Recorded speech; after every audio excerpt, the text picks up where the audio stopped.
Good evening, Manish here. Welcome to Tax 10. We will see here 10 tax and financial information of the day back to back. So let's start. Kerala government to implement rating score for tax paying traders. Kerala SGST department ने exclusive rating score launch किया है for the state traders जो on time return file करते हैं और income tax पे करते हैं विदाउट फेल। तो उनके लिए केरला SGST ने ये स्कीम लाया है जो कि 3 Feb से ऑनलाइन इम्प्लीमेंट हुआ है। तो जो ट्रेडर्स है उनको टैक्स पेयर कार्ड दिया जाएगा जिसमें एक रेटिंग रहेगा डिफरेंट ट्रेडर्स का based on their filing status and tax payment status. Crypto tax while help IT measures depth of market does not bestow legality to trade। CBDT chief ने कहा है कि बजट के थ्रू जो digital asset है crypto currency उसके ऊपर taxes लगाया गया है 30% का।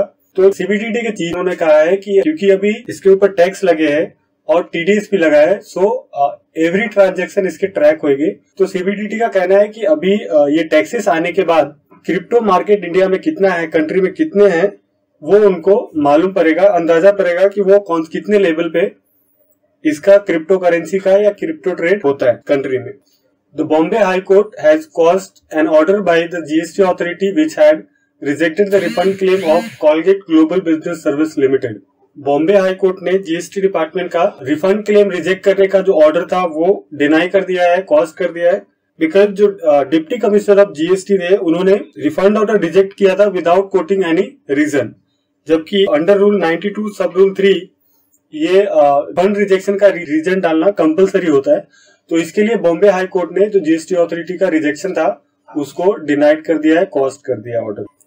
The CEST Delhi in messrs Bharat Swabhiman. CEST Delhi ने भारत स्वाभिमान के केस में डिसीजन दिया है कि service tax not payable on donation received from the members of trust for advancement of yoga. ये मिसेस भारत स्वाभिमान एक चैरिटेबल ट्रस्ट है जो एंगेज्ड है इन चैरिटेबल ऑब्जेक्ट और ये yoga education and training provide करते हैं। तो वो केसेस में इनका डिस्प्यूट था फॉर 1213 फाइनेंशियल 1213। उसके केसेस में जो सर्विस टैक्स डिपार्टमेंट है उन्होंने डिमांड रेज किया था for donation receive from its member. तो फाइनली अभी CEST दिल्ली ने डिसीजन दिया है कि जो डोनेशन रिसीव करेंगे मेंबर से उस पे कोई भी सर्विस टैक्स पेबल नहीं होगा। The CEST Chennai in case of Godrej and Boyce manufacturing company limited. CEST Chennai ने डिसीजन दिया है गोदरेज के केस में कि cenvat credit cannot be denied due to invoice issued in name of the head office having centralised registration.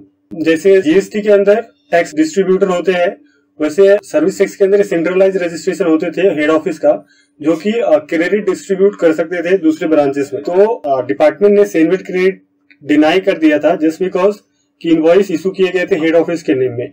तो STAT Chennai का decision आया है, रूलिंग आया है कि सेनवेट क्रेडिट डिनाई नहीं कर सकते जस्ट बिकॉज कि उनका बिलिंग है वो हेड ऑफिस के नाम में हुआ है और जबकि वो हेड ऑफिस का रजिस्ट्रेशन सेंट्रलाइज रजिस्ट्रेशन है। CCI imposes fine on MRF, C8, Apollo tyres, JK tyres and Birla tyres. ये 5 टायर्स कंपनी पे CCI ने पेनाल्टी इम्पोज किए है और ये टोटल पेनाल्टी है अमाउंटिंग टू ₹1788 करोड़। ये पेनाल्टी लगाया है CCI ने, कंपटीशन कमीशन ऑफ इंडिया ने, for indulging in alleged cartelisation.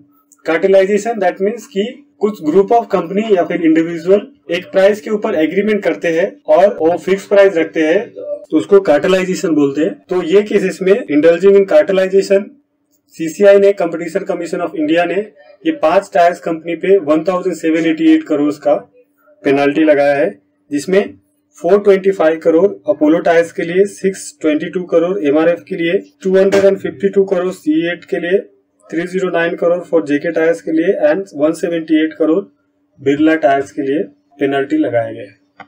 Subsidy for exporters likely to be renewed. जो एक्सपोर्ट्स पे सब्सिडी मिलते हैं इंटरेस्ट इक्वलाइजेशन स्कीम, ये इंटरेस्ट इक्वलाइजेशन स्कीम 1 अप्रैल 2015 को इंट्रोड्यूस हुआ था जिसके अंदर एक्सपोर्टर को इंसेंटिवाइज किया जाता था। इंटरेस्ट इक्वलाइजेशन स्कीम के थ्रू उनको इंसेंटिवाइज किया जाता था, सब्सिडी मिलते थे। तो जो अप्रैल 15 को ये इंटरेस्ट इक्वलाइजेशन स्कीम इंट्रोड्यूस हुआ था वो 5 साल के लिए था और वो सितंबर 2021 में एंड हो गया है। इसके अंदर 3 to 5% का सब्सिडी मिलता था एक्सपोर्टर्स को। तो बिकॉज ये सितंबर 21 में खत्म हो गया है ये स्कीम, तो ये स्कीम वापस से रिन्यू होने के चांसेस है। जो कॉमर्स एंड इंडस्ट्री मिनिस्टर है और फिनांस मिनिस्ट्री के बीच में, commerce and industry ministry and finance ministry के बीच में मीटिंग्स हुए हैं इसके लिए। तो ये एक्सपेक्टेड है कि टिल नेक्स्ट मंथ ये जो इंटरेस्ट इक्वलाइजेशन स्कीम है वो रिन्यूड हो जाएगा again for the next 5 years। Over 20 officers of EPFO in Andhra Pradesh, Guntur booked for allegedly receiving money from the private PF consultants।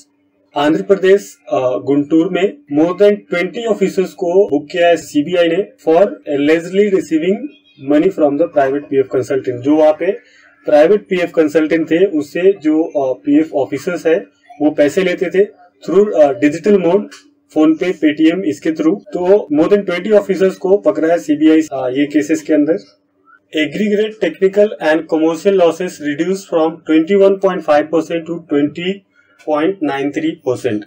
ये power sector के लिए है। 112 करोड़ आउटलेट दिया गया है फॉर पावर सेक्टर के R&D के लिए, रिसर्च एंड डेवलपमेंट के लिए 112 करोड़ का आउटले दिया गया है। एक रिपोर्ट पब्लिश हुआ है पावर फाइनेंशियल कॉर्पोरेशन का, जिसके थ्रू उन्होंने बताया है कि जो पावर डिस्ट्रीब्यूशन कॉस्ट है वो इंक्रीज हुआ है 4.21 पर किलोवाट इन 1718 टू 4.73 पर किलोवाट इन 1920। और जो aggregated technical and commercial losses है वो रिड्यूस हुए हैं फ्रॉम 21.5% टू 20.93%।